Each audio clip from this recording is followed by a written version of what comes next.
Good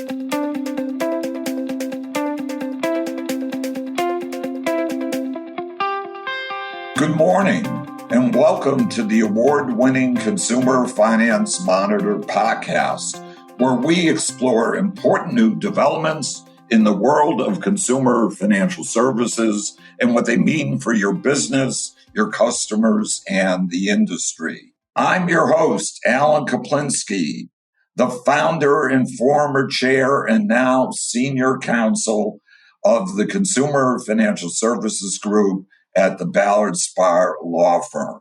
Today's episode focuses on a very important new tentative decision issued by the Los Angeles County Superior Court on February 24th of this year in the case of Opportunity Financial LLC versus Hewlett. The case, which began in 2022, is a declaratory judgment action brought by Opportunity Finance, or as we'll refer to it throughout the program, OppFi, addresses an issue that's been the subject of intense litigation and regulatory scrutiny for many years. In fact, almost as long as my entire career. And that is the so-called true lender doctrine. In this case, in the context of bank fintech partnerships. It first arose, for those that are interested in a little bit of the history involved, in the context of partnerships between banks and bricks and mortar companies, such as H&R Block, in connection with tax refund anticipation loans that were made by Beneficial National Bank, a bank that was chartered and located in Delaware. And then later on, in the context of partnerships between banks and bricks and mortar payday lending companies. I was personally involved in practically all those cases that go back well more than a decade ago, and probably close to 2 decades ago. Indeed, I was involved in a 2002 case called Hudson versus Ace Cash Express. And I'm going to give everybody the citation of this case because a lot of people, given the age of the case, may not be aware of it. 2002 Westlaw 1205060, Southern District of Indiana, decided May 30, 2002. It was a class action lawsuit regarding payday loans where the court applied federal preemption under Section 27 of the Federal Deposit Insurance Act to a bank, non-bank bricks and mortar partnership.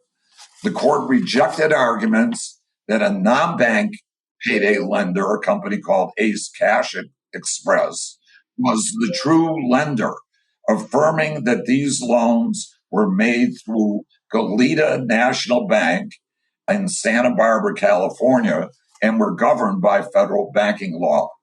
And there are other cases of that sort that got decided in the context of bricks and mortar payday lending partnerships. Some of them went the wrong way, arguably, but the ones that went the wrong way were typically cases where the lawsuits were filed in state court and removed to federal court on the basis of complete federal preemption, which is a jurisdictional concept. And in practically all those cases, the courts held there was no complete preemption. But there are other cases, a case called Crispin versus May Department Stores, that went the other way. So the case that let me say this. These partnerships were and are all intended to avoid the application of restrictive usury laws in the states where consumers reside. I will concede that point, which I think, isn't relevant to the substantive determination of whether or not the interest rates being charged were lawful. The case we're going to be discussing today arose out of a lending program involving OppFi, a non-bank, and FinWise Bank, a Utah-chartered FDIC-insured state bank. Under the program, FinWise originated consumer installment loans through an online platform operated by OppFi. The loans carried interest rates that are permissible under Utah law and therefore exportable to borrowers nationwide under federal banking law, namely Section 27 of the Federal Deposit Insurance Act. Section 27 of the Federal Deposit Insurance Act, the analog to Section 85 of the National Bank Act, authorizes a state-chartered bank to charge interest on a loan at the rate permitted by the law of the state where the bank is located to customers located in other states. The dispute arose here when the California Department of Financial Protection and Innovation, which we will call DFPI, took the position that OppFi and not FinWise Bank should be considered the true lender of the loans. If that were correct, the loans would be subject to California's Fair Access to Credit Act, which imposes a 36% interest rate cap on certain consumer loans. According to DFPI, the role of FinWise Bank in the program was only nominal. And in fact, DFPI referred to FinWise, the first time I'd heard this expression before, as a, quote, dummy lender, unquote. While the economic reality, according to DFPI, was that OppFi was the true lender.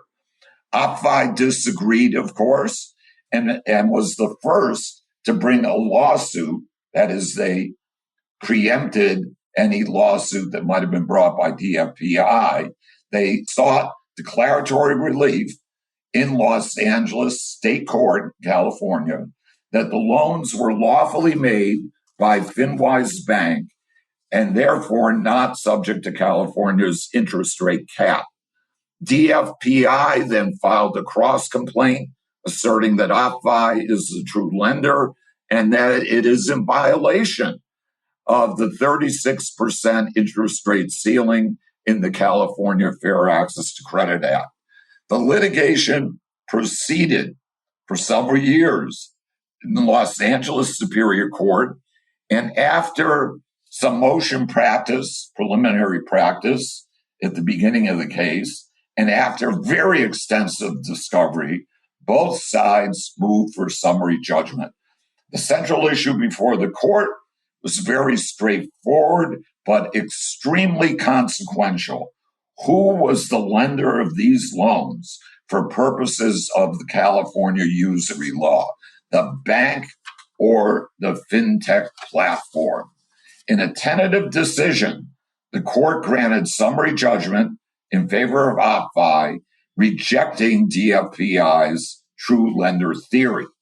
In reaching that conclusion, the court carefully examined the structure of the lending program and the role played by FinWise Bank. The court emphasized several factors, demonstrating that FinWise functioned as the lender when the loans were made. Among other things, FinWise funded the loans with its own capital, controlled the underwriting criteria used to approve borrowers, retained a 5% ownership interest in the loans, and exercised oversight over important aspects of the lending program, including compliance and marketing practices. And it should also be noted that OppFi acquired a 95% participation interest in each of the loans immediately after they were originated. However, as I understand the facts, legal title to the loans, 100% legal title, remained with FinWise Bank. And FinWise kept a 5% interest in it with a 95% participation interest being transferred to OppFi. The court also relied on a long-standing principle of usury law that the legality of a loan must be determined at the inception of the transaction. The court cited a litany of California appellate decisions supporting that proposition. Because the loans were originated by an FDIC-insured state-chartered bank that can export its home state interest rates under federal law, the court concluded the loans were not rendered unlawful simply because OppFi participated in marketing or servicing the program, or because OppFi purchased a 95% participation interest in the loans shortly after the loans were made. Based on that analysis, the court concluded that DFPI had failed to raise a triable issue of fact with respect to its allegations that FinWise was merely acting as a, quote, dummy, unquote, lender, and that OppFi should be treated as the true lender. It's important to emphasize here, this decision is not a final decision. It is a tentative decision. And under California procedure, OppFi now has 30 days from the date of the tentative ruling or until March 26th to submit a proposed final order, after which the court will determine whether to adopt the tentative decision as its final ruling. And of course, if the decision ultimately becomes final, it's very likely, I think, that an appeal will be taken to the California Court of Appeal covering the Los Angeles area. This ruling is very significant because true lender challenges have become one of the primary tools used by state regulators and private plaintiffs to challenge bank fintech partnerships. At the same time, supporters of these partnerships argue that they expand access to credit and operate within well-established principles of federal banking law. We have literally been following this case on our blog, Consumer Finance Monitor, since it got filed in 2022. We blogged about the tentative decision on March 2nd, and I would suggest to all of you that are interested in this case to read our blog. To explore both sides of this debate, we are joined today by two of the people that I would consider the leading experts on this area of federal preemption in the usury context and on the true lender doctrine. The two experts, however, bring very different perspectives to the case. First, we have Arthur Wilmarth Jr., Professor Emeritus at George Washington University Law School. Professor Wilmarth is one of the country's leading scholars on banking law and financial regulation and has been a prominent critic of the bank fintech and, as it's referred to pejoratively, the rent-a-bank model. So, Art, you are, I guess, not only a longtime listener to our podcast show, but you are a longtime guest. You've been on our program, I would say, more frequently than any other guests that we've had in the 9 years that we've been running our weekly podcast show. So, Art, a very warm welcome to you. Well, thank you, Alan. I appreciate it. It's a very interesting decision. As I read it, I thought, this is, you could say, not truly a true lender case as it has come up in a number of other decisions. And we can talk about this, but I think this case presents a very interesting contrast with the District of Columbia versus Elevate credit case, which was decided last year by the Federal District Court in the District of Columbia, which applied a more, what I would consider more traditional true lender predominant financial interest analysis to a very similar situation. In fact, FinWise was involved in that case as well as one of the partner banks. And Elevate Credit had a platform and a system and an arrangement with FinWise that very closely resembled what OppFi had in this case with FinWise. So, we could get into the distinction between those two cases as we proceed. I definitely want to do that. But before doing that, I want to introduce our second guest on our program today, and that's Ron Vaske. Ron is Senior Counsel in Ballard Spahr's Consumer Financial Services Group. Ron represents banks and fintech companies in structuring and defending bank partnership programs, and has written and spoken extensively about the legal framework governing those relationships. So, Ron, a warm welcome to you. Thanks, Alan. Okay. Art, Ron, it's great to have you both here, and let's get after it. So I'm going to go to you first, Art.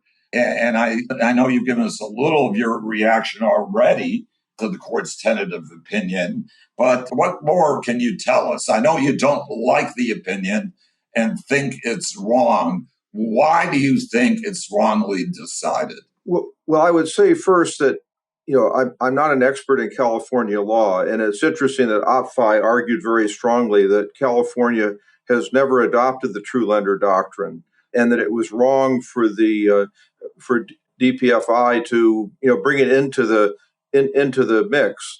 The court really didn't address that issue, although the court never really, in my opinion, engaged with the true lender doctrine, at least as it has been developed in a number of other cases, including this notion of the predominant economic or financial interest. So to me, the decision doesn't grapple with the true lender doctrine in its full range. It's more like a corporate veil piercing exercise.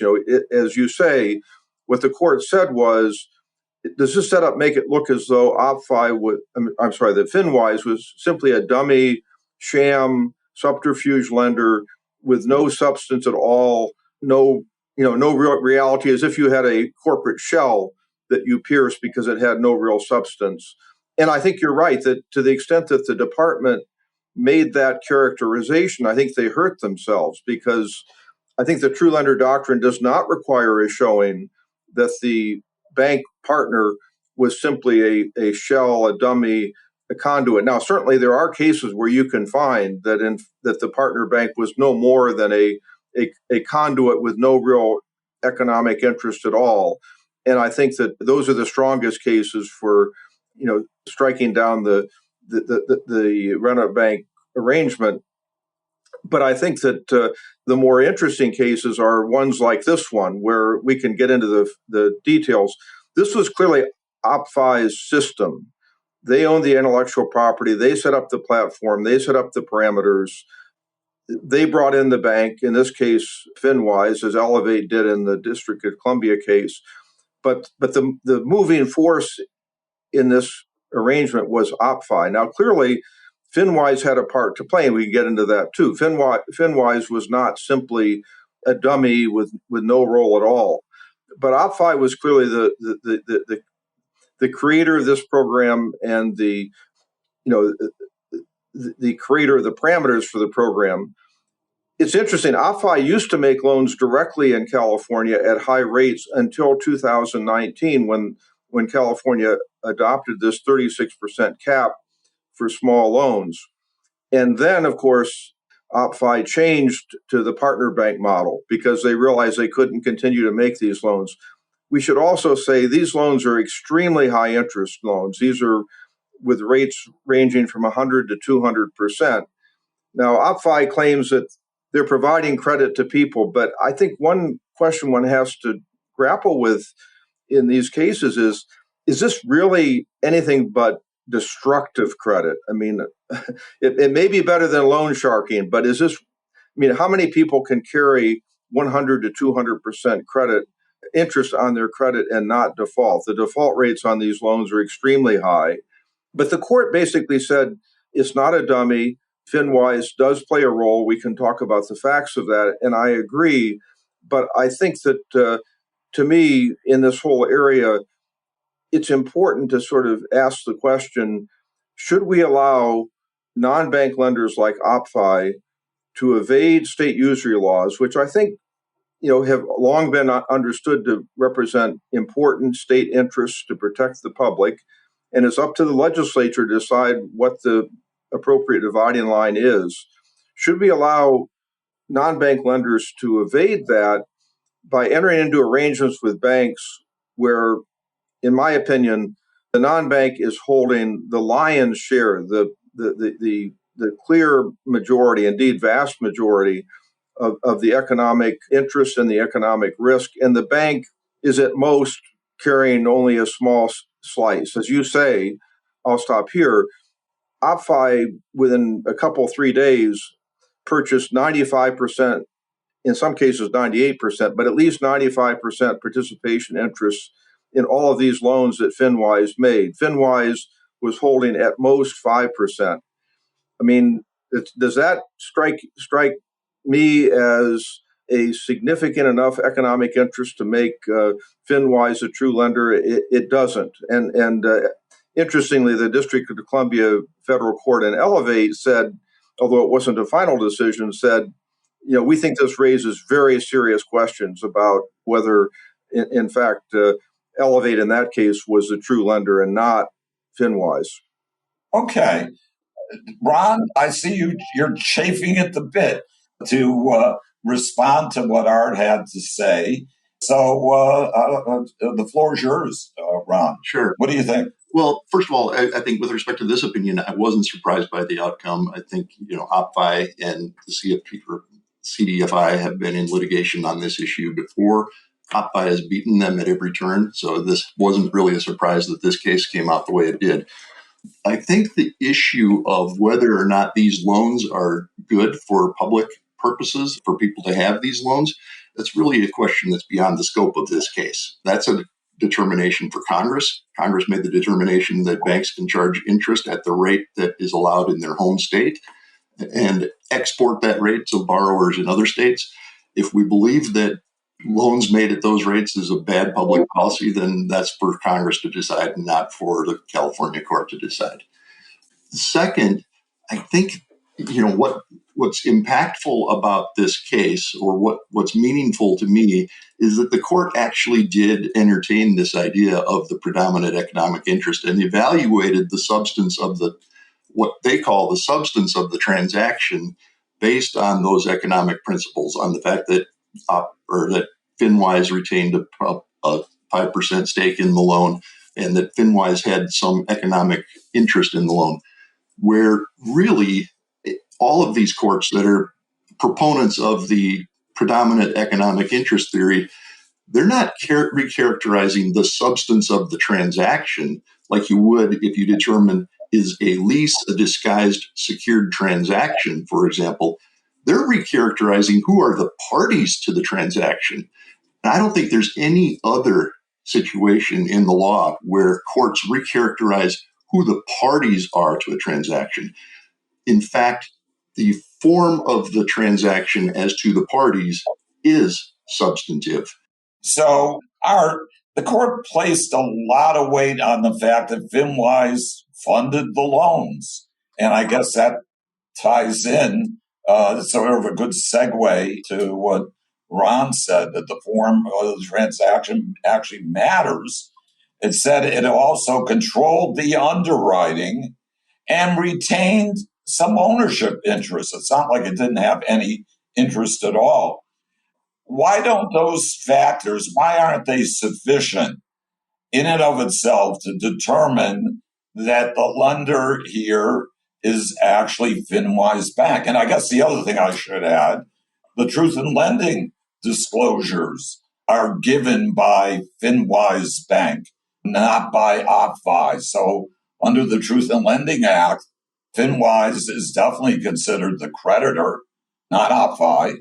So I know you like the predominant economic interest test, and I'm aware of the fact that there are some states that have enacted legislation saying that, and query whether those state laws are preempted by federal law. But let's put that aside. California has not enacted such a statute.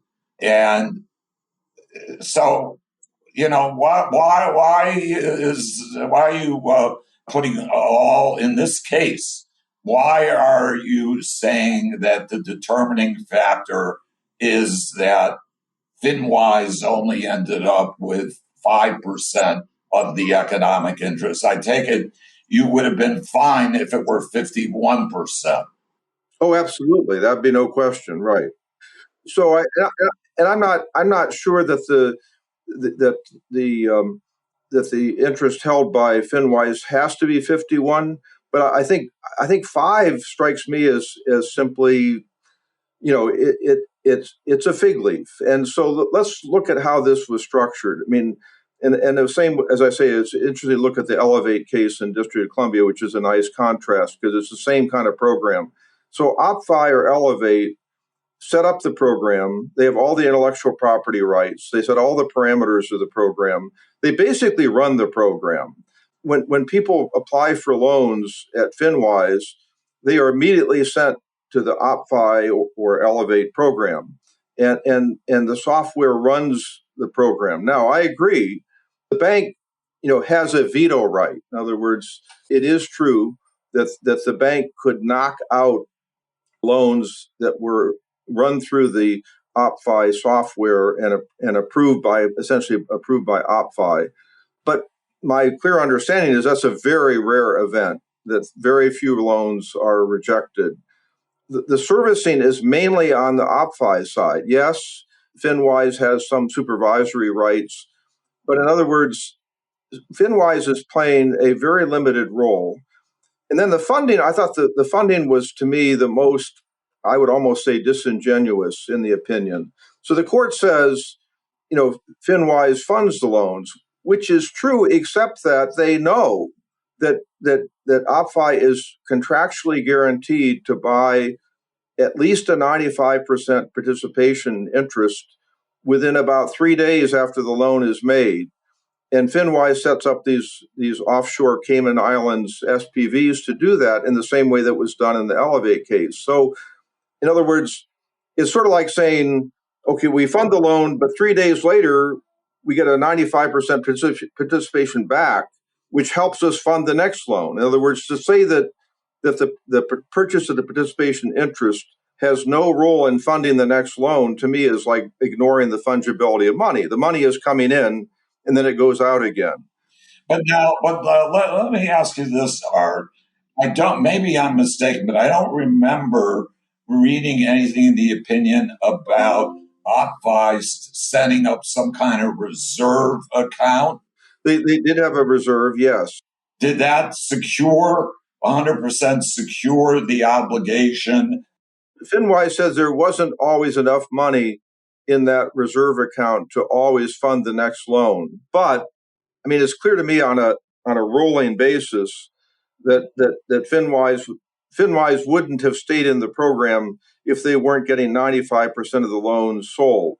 Now, of course, you could say, and this argument has been made, why isn't that just a traditional securitization? And my argument is, well, but in a traditional securitization, the bank makes the loan and then sells out participation interest, but is selling to a broad group.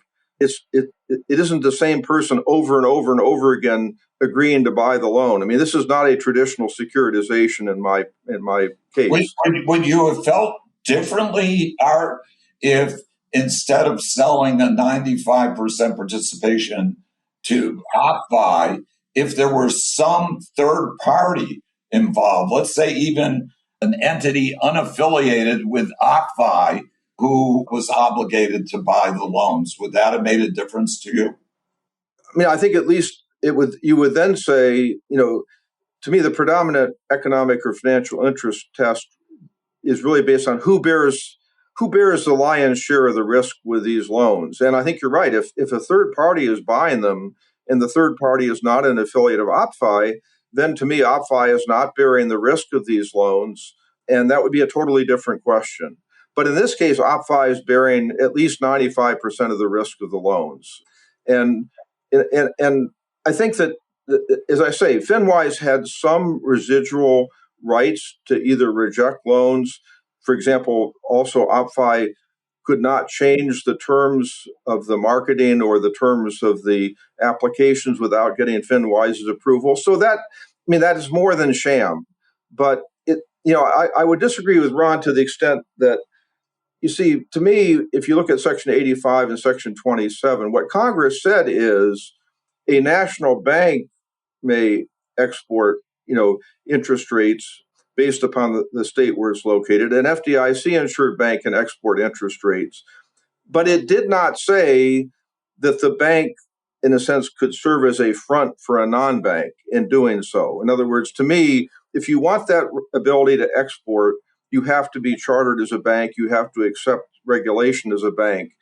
And so to me, it is a relevant question to say, should a non-bank be able to partner with a bank where the non-bank is really bearing by far the greatest economic and financial interest and risk in the loans if they go bad, and getting also by far the greatest benefits and revenues from the loans? And I think with usury, the Supreme Court has recognized that usury law is a fundamental state interest, that it's a traditional state function. Yes, it is paternalistic in a way that many of these laws used to be. We don't look at law as being as so paternalistic now, but in a way, it was meant to protect people from making decisions that were harmful to themselves. And I think that is an appropriate decision for states to make. Now, would I be comfortable with a 10% usury rate? I think that would be foolish. I tend to think 36% is not an unreasonable usury rate because, from personal experience, I wouldn't want to be carrying more than 36% interest on my credit. And I worry about what we're doing to people, getting them into these very high cost credit. So I see the balance of federal and state authority somewhat differently, particularly where you have a non-bank inserting itself. Right. So, Ron, I want to get to this issue of valid when made. But before I get to that, I'm going to ask you a very specific question. I'm going to give you the opportunity to respond to anything that Art just said. Yeah, and I guess I would say the purpose of usury laws is to protect the borrowers from loan sharking, and it's not to protect lenders from credit losses. Okay. And so regardless of who owns the economic interest in the loan, I don't see what difference it makes. The party here that is responsible to the consumer, to the borrower, is the bank. It's the bank because the bank is the counterparty on the loan. OppFi can't enforce the loan. Only the bank can legally enforce the loan. Bank is the party that's responsible if there are abusive collection practices, for example, or a violation of the contract, of the loan contract. It's responsible if there are disclosure violations. In every way, the bank is the true lender other than the economic rights after the loan is funded and sold. And so I don't understand the relationship between economic rights as between the bank and its participants and whether or not the consumer is being protected. California law and every state's law establishes usury rates for non-banks and other rates for banks and for licensed lenders. And the purpose behind that is to protect consumers from loan sharking. Federal law says banks can follow the laws of their home state with respect to usury, and regardless of more restrictive rates in a borrower's location, and that prevails.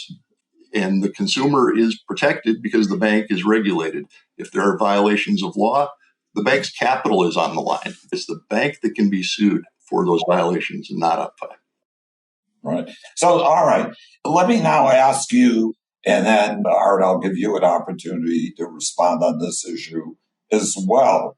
The court relied very heavily, as we've all said, and acknowledged on the principle that usury must be determined at the inception of the loan. So why is that principle? I have got a few questions, so hold your answer for a second. My first question is, why is that principle so important in cases like this? Second, is that a question of state law, as the court in this case certainly implied, although it didn't get into a discussion of is it a matter of federal law or state law, or should it be a question of federal law? In 1920, both the FDIC under Section 27 of the Federal Deposit Insurance Act and the comptroller under Section 85 of the National Bank Act adopted regulations interpreting Section 27 and Section 85. And these regulations said that they applied to both state and national banks. And basically, as I recall, what these regulations said is they said that as a matter of federal law, interpreting federal usury statutes, a loan that is lawful when made is lawful no matter what else happens to the loan afterwards. And I sort of recall that principle was adopted to countermand a Second Circuit opinion involving Midland Credit Corporation, where there had been a class action lawsuit, I think filed in New York State, that involved credit card receivables originated by Chase Manhattan Bank that had been charged off, I believe, by the bank and then sold to Midland Credit as a debt buyer. And Midland Credit was taking the position that it had the right to continue to charge the contractual rate of interest on what was in the Chase credit card agreement. And the Second Circuit basically said no. Once it got transferred, it didn't recognize the valid when made doctrine. And it said, no, Midland's a non-bank, not in Delaware. It's subject to New York's usury laws. And there was a hue and a cry over that decision because of concern that it could do to securitizations and other transactions. And eventually, the comptroller and the FDIC adopted these regulations. So, wondering, Ron, I know that's a lot of information that I've given to you, but I'm wondering if you could tell us, why is this principle important? And is it a matter of federal law or is it a matter of state law that is valid when made? Sure. Well, I think the reason that it's important is because there's a longstanding principle in contract law that contracts should be freely assignable unless the parties agree otherwise. Okay. And in these cases, these contracts are freely assignable. They're really not. If you can't actually assign the rights that you have under that contract to a third party because that third party couldn't enforce them, then it's not freely assignable. The question of whether is it state law or federal law that controls here, well, it's federal law that says that a loan that is valid when it's made is not rendered invalid or usurious by subsequent acts. State law says the same thing. It says it with respect to contracts generally. The loan is a contract, but federal law says that with respect to Section 85 of the National Bank Act and with respect to Section 27 of the FDIC Act. So it's both federal and state law. The judge here cited only to state law, referred specifically to a usury case that involved the valid when made doctrine under California law and didn't defer to federal law at all, but he didn't have to. And so I think that's fine. Yeah. So Art, I'm asking you the same question. So I'm generally okay with valid when made if it's taken seriously. So the question is, what was the loan valid at its inception, lawfully made, not in violation of the usury statute, which is a relevant issue here. And so I think to make that decision, of course, you have to figure out who the true lender is. And I think that the trial court kind of slid into almost blending the two issues together. He sort of said, well, if FinWise was the lender, then of course it had the right to assign the loans. And I think most of us would acknowledge that there's a very active secondary market in all sorts of loans. And if a proper application of valid when made isn't available, that would certainly, very much affect the secondary market in loans. It's been a while since I read the Midland funding case.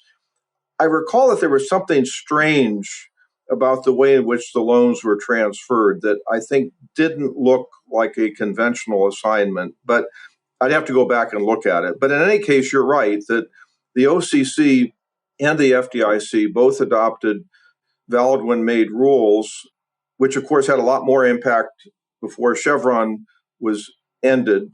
I think after Loper Bright, they have less impact, but some impact. What's interesting is that the OCC also adopted its own true lender rule at the same time, where they basically took the position that if the national bank makes the loan in terms of being named as a lender or funding the loan, so you could do either.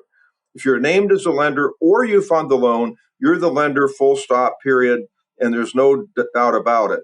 Congress overturned that rule under the Congressional Review Act in 2021. The FDIC never adopted a true lender rule. They apparently weren't comfortable in doing so. So I think what's interesting about that history is that it shows that the valid when made doctrine, I think, needs to be separated strictly from the true lender doctrine. And the question is, was the national bank, or in this case, the FDIC-insured bank, was it in fact the true lender when the loan was made? If it is, and if it properly exported its interest rate, then fine. The loan can be assigned thereafter, should be assigned thereafter without a problem. Again, assuming there's nothing inequitable or fraudulent or something like that. But I think it's important to separate the two issues and say you can't get to the valid when made doctrine unless you truly decide accurately that the bank was the lender in truth when the loan was made. And that's where I would say, given the special role of usury, that you need to look at the predominant financial or economic interest. Do you think, Art, that there's a difference? Let's assume that, for the sake of argument, that FinWise Bank was a national bank. And let's further assume that Congress didn't override that second regulation dealing with true lender that the comptroller promulgated. Well, I think before Loper Bright, certainly the borrower would have faced a real uphill battle. I mean, I filed a comment letter in opposition to the OCC's true lender rule. I wrote an article that it referenced it and said that I thought the OCC had no authority whatsoever to adopt that rule, that it was totally wrong. But under Chevron, anyone challenging the rule would have had an uphill battle. I think after Loper Bright, where at most you get Skidmore deference, I think the OCC's rule would have been subject to significant chances of being struck down by at least some courts. I mean, obviously, I would have suspected you might end up with a circuit split going to the Supreme Court. But I thought it was a real overreach by the OCC. And I thought it was interesting that the FDIC did not choose to adopt the same rule. Now, there, though, with respect to a national bank, and we'll get to the FDIC in a minute, there you had the additional factor that the authority for a national bank to make loans is expressly set forth in Section 24(7) of the National Bank Act, apart from Section 85, the usury provision. But notice that both 24(7) and 85 speak as to the national bank making the loan. And again, when the OCC said, if the national bank just had its name on the loan documents, even though the loan is funded completely by somebody else and they bear all the economic risk, to me, that was form over substance to a fare thee well. But then, I know. But let me ask the further question. I guess what you're saying is if you've got something that's really a sham or a dummy bank, it shouldn't really matter whether it's a national bank or a state chartered bank. There's no difference, in your opinion. Right. In other words, I think that one can say, is this a proper and sound banking practice that we should support? And it was interesting that the OCC's position in 2020 was completely different from the position they had advocated in 2002 and 3, because, as you may remember, under Comptroller Jerry Hawk, they said in 2002 and 3, we're shutting down these rent-a-bank operations, including the one that led to the Ace Cash Express case that you mentioned. They shut down Goleta. So it was interesting that the OCC had completely changed its position in the intervening 17 to 18 years. Well, I don't think it changed its position. In those earlier in the 2002, 2003 timeframe, it did that on the basis of these were unsafe and unsound banking practices, not on the basis of the bank is not the true lender. So I don't think it really reversed its position on that. Well, I think if you're just lending your name with no economic substance behind it, that's kind of what Goleta was doing. But I think I agree with you that I think Congress needs to revisit this issue and say, are we really comfortable, with non-banks partnering with banks and evading these state usury requirements where the bank really doesn't have the predominant economic interest? I think that's an important public policy question, because there are fewer states that, like Utah and Delaware and South Dakota and Nevada, that don't have any usury limits than there are that do. I think it's interesting. I think California is 36% interest, and there's now growing support for a 36% interest cap more broadly. I think people are starting to realize that we're leading people down the road to perdition with these extremely high cost credit products. Well, it's whether or not exportation should be allowed rather than whether or not the bank is actually the true lender. And I think that's a public policy question that Congress could address. But they did in 1980 and in 18 something when they adopted the National Bank Act. So I want to just nail down one other thing. A couple times you referred to Loper Bright Enterprises, and for our listeners that aren't aware of that, that's a seminal Supreme Court opinion of a couple of years ago, which overruled the so-called Chevron deference doctrine. Under the Chevron deference doctrine, the courts had held that if an agency adopts a regulation interpreting a federal statute, even if it is not the interpretation that the court would have made, if it's a reasonable interpretation of the statute, then, and the statute's ambiguous, that the court was required to defer to it. Now, the Loper Bright Enterprises case, as I said, came down a couple of years ago. It post-dated the regulations that were issued by the FDIC and the comptroller, although the comptroller, one of the regs, was overridden under the Congressional Review Act. But I am under the impression that the Supreme Court in Loper Bright Enterprises made it clear that this is not retroactive. That is, the opinion in Loper Bright is not retroactive. If there was precedent prevailing, like at the time, I'll tell you what I was concerned about when the opinion came down. I was concerned about the continued viability of the Smiley versus Citibank opinion, which was the opinion of the Supreme Court that upheld the validity of a regulation issued by the comptroller of the currency. Literally at the 11th hour, the case was already before the Supreme Court, and the regulation defined interest for purposes of Section 85 as including late fees, among other fees.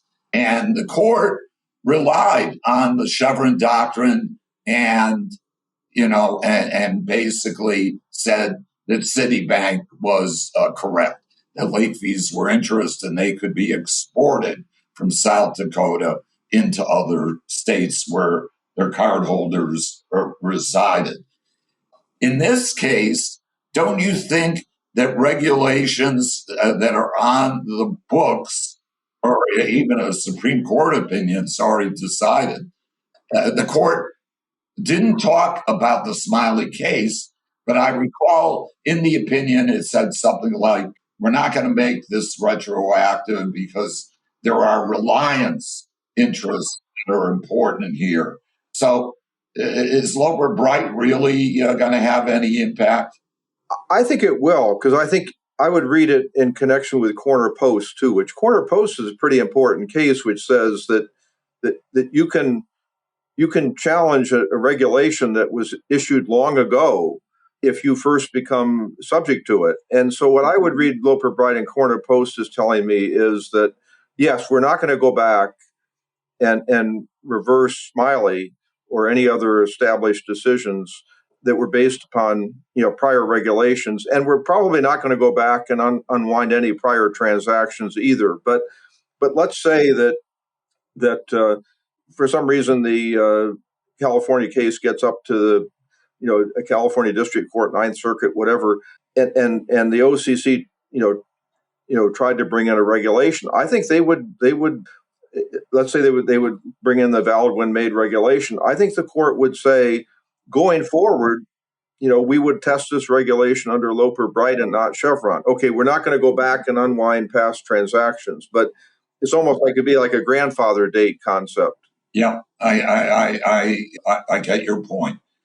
So let me turn to a practical question now, and I'm going to ask this of Ron. Ron, you represent a lot of banks and fintech lenders, non-banks that are involved in joint ventures similar to, not identical to the OppFi FinWise Bank joint venture, but you're involved in a lot of other ones that are similar.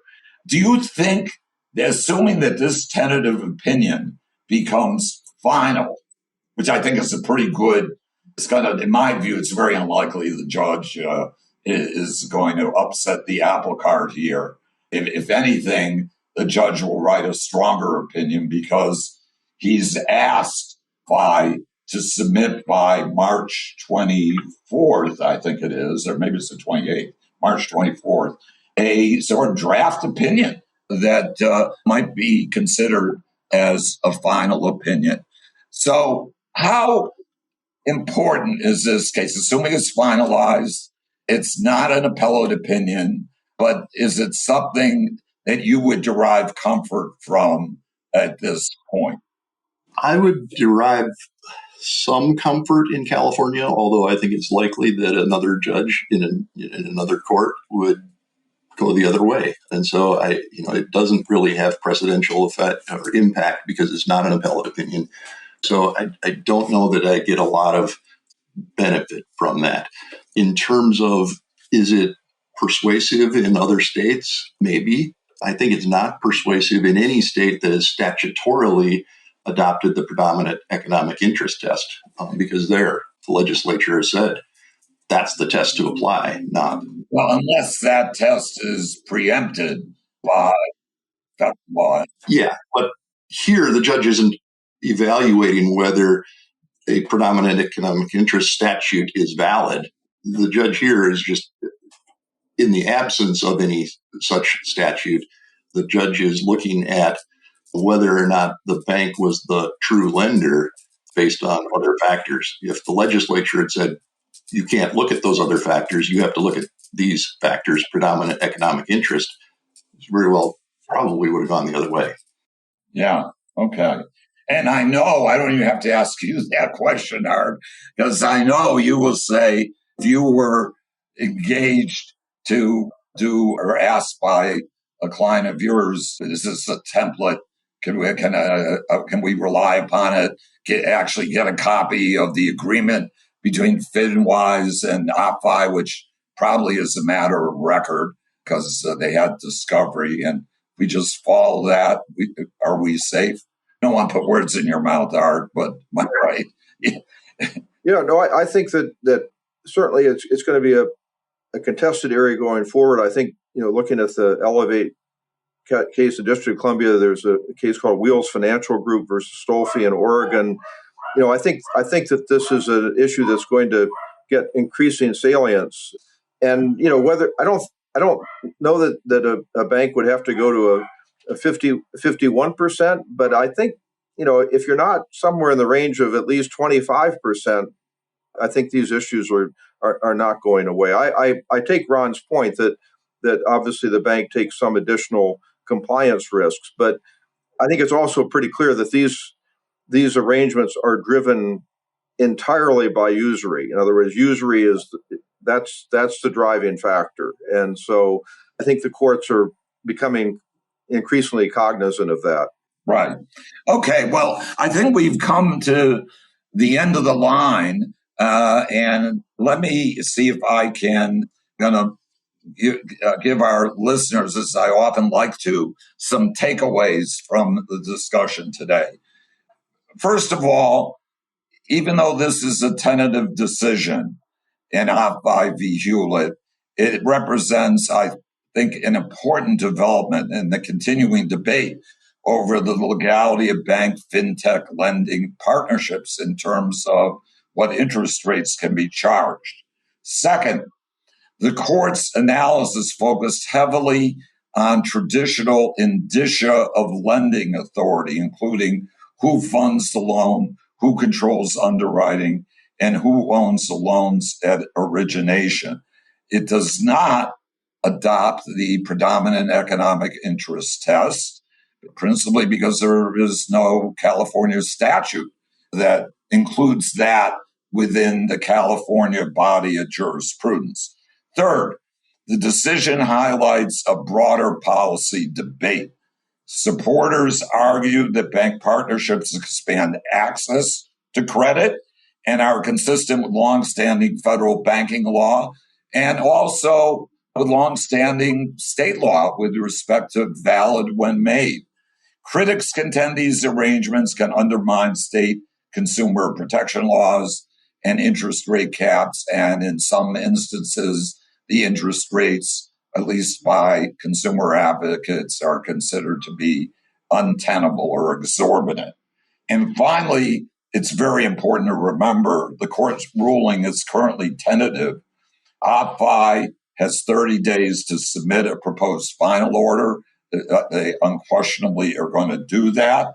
And then it'll be a question of, I don't know how long, maybe only a few weeks or so before the court issues a final opinion. And it seems very likely that opinion will get appealed by DFPI to the California Court of Appeal. And ultimately, that opinion might very well go up to the California Supreme Court. I would say, as a general matter, the state courts in California are pretty liberal and consumer-oriented. They have not been affected, of course, because they're state courts, by President Trump's appointment of conservative judges to the federal bench. So, Art and Ron, thank you both very much for joining us today and sharing the insights that you have. And I'm sure we'll revisit this issue again. This is the issue that won't go away. As I said, it's been with me almost my entire career. And I think until it gets finally resolved, I probably can't retire. But again, my thanks to both of you. And I want to thank all our listeners for tuning in to our Consumer Finance Monitor podcast today.